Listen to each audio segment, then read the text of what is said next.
ng bayan, maasahan anumang panahon.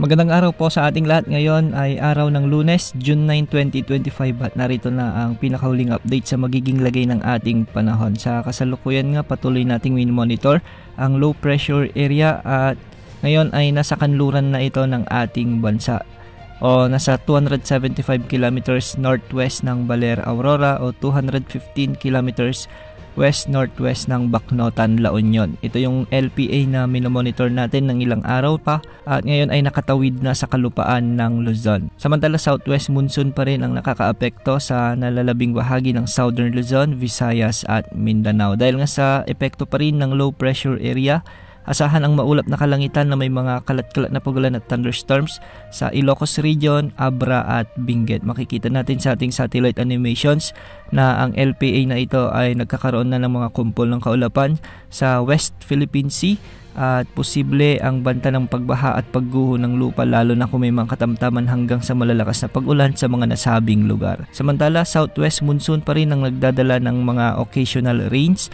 sa Zambales, Bataan, Cavite, Batangas, Occidental Mindoro, Palawan at Antique. Hindi rin inaalis ang banta ng mga biglang pagbaha o pagguho ng lupa lalo na kung may mga katamtaman hanggang sa malalakas na pag-ulan. Para naman sa Metro Manila, Bicol Region at nalalabing bahagi ng Visayas, ang buong Central Luzon, Mimaropa at Calabarzon ay magiging maulap din ng mga kalangitan na may mga scattered rains and thunderstorms. Dulot pa rin ito ng southwest monsoon.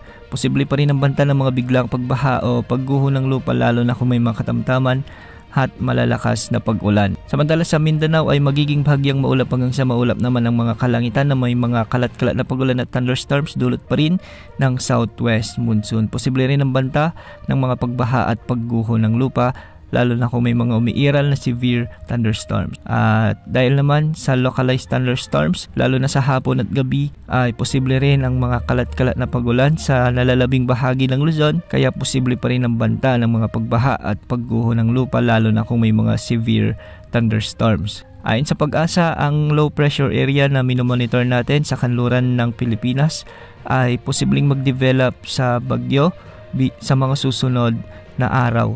Kung sakali mang lumakas ito bilang bagyo, tatawagin itong bagyong Auring ng Pag-asa, ang pinakaunang bagyo ngayong taon at sa buwan ng Hunyo. Hindi naman nakikitang tatama ito muli sa kalupaan ng bansa, ngunit kikilos ito ng hilagang kanluran patungo sa southern China. Sa mga susunod na araw ay posible pa rin itong hilain o palakasin ng habagat na makakaapekto naman sa kanlurang bahagi ng Luzon at Visayas. Yan ang update sa lagay ng panahon. Ito pong weather update ng bayan, maasahan anumang panahon.